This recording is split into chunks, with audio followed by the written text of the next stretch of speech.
Sebuah riset yang dikeluarkan oleh Financial Times menunjukkan bahwa sebagian besar remaja yang masuk golongan Gen Z di Amerika Serikat atau AS malu menggunakan Android.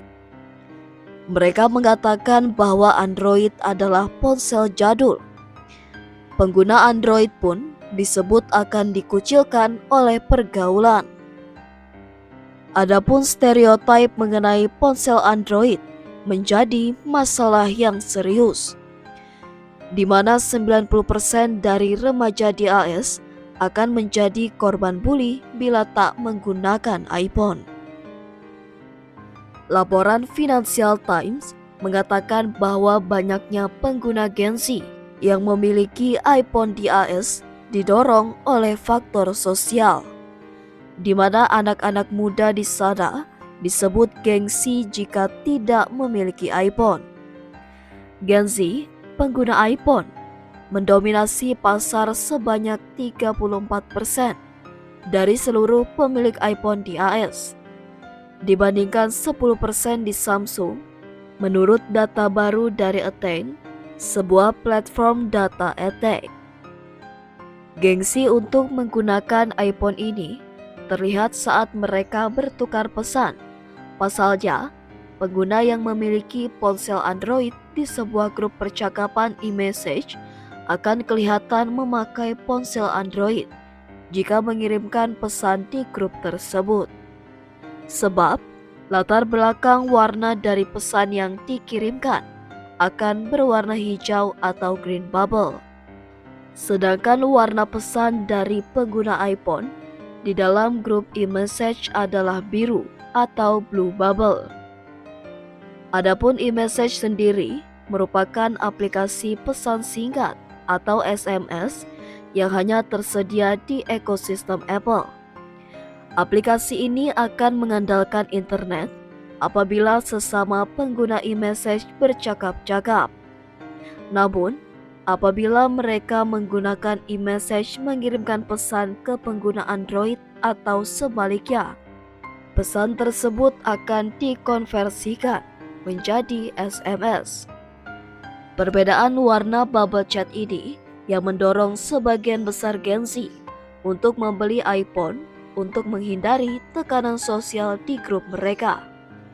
Kemudian menurut firma analisis traffic web StatCounter, penggunaan iOS di AS melampaui Android dengan selisih 57% hingga 42%. Sebuah studi yang dilakukan ke 7.100 remaja di AS tahun lalu juga menunjukkan bahwa 87% remaja memiliki iPhone. Sebanyak 87% remaja juga mengaku berencana membeli iPhone lain ketika tiba saatnya mengganti ponsel. Walaupun digemari berbagai kalangan, namun ada sisi gelap Apple. Ya, raksasa teknologi Apple Inc. dituduh mencoba menghindari pajak miliaran dolar Amerika Serikat atau AS atau triliunan rupiah dengan cara membuka kantor-kantor kecil yang tersebar di seluruh dunia, memakai laba bersihnya yang sangat besar. Berdasarkan laporan The New York Times yang dikutip AFP, salah satu kantor perusahaan yang didirikan almarhum Steve Jobs itu di Reno, Nevada tidak kena pajak sesuai dengan peraturan setempat. Sementara di kantor pusatnya, Silicon Valley, California, pajak perusahaan mencapai 8,84%. Hal seperti ini banyak dilakukan oleh perusahaan teknologi di tempat yang sama. Mereka membuka kantor-kantor kecil di daerah yang bebas pajak. Apple sudah membukukan laba sebesar 39,2 miliar US dollar atau setara 352,8 triliun rupiah di triwulan 1 2012.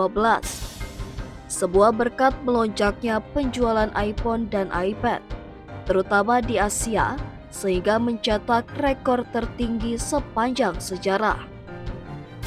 Koran asal AS itu mengutip pernyataan dari salah satu direksi Apple yang menyatakan bahwa pembukaan kantor kecil di Reno, Irlandia, Belanda, Luxembourg, Virgin Islands, dan beberapa daerah lain dengan pajak rendah merupakan cara yang legal dalam mengurangi pajak global perusahaan. Koran tersebut juga menulis bahwa Apple sudah memasukkan cara pengurangan pajak tersebut ke dalam salah satu strategi perusahaan untuk terus tumbuh di masa depan.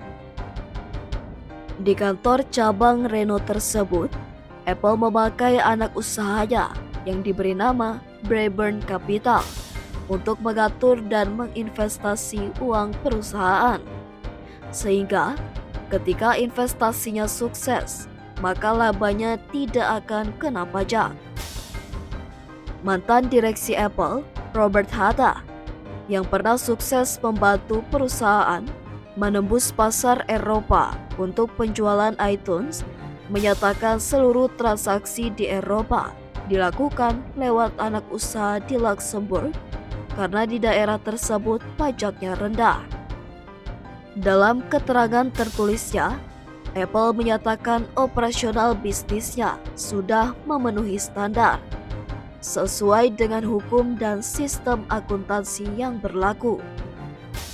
Pernyataan tertulis itu hanya menyatakan perusahaan sudah membayar pajak yang besar kepada negara sehingga membantu banyak masyarakat, pemerintah daerah, dan pusat.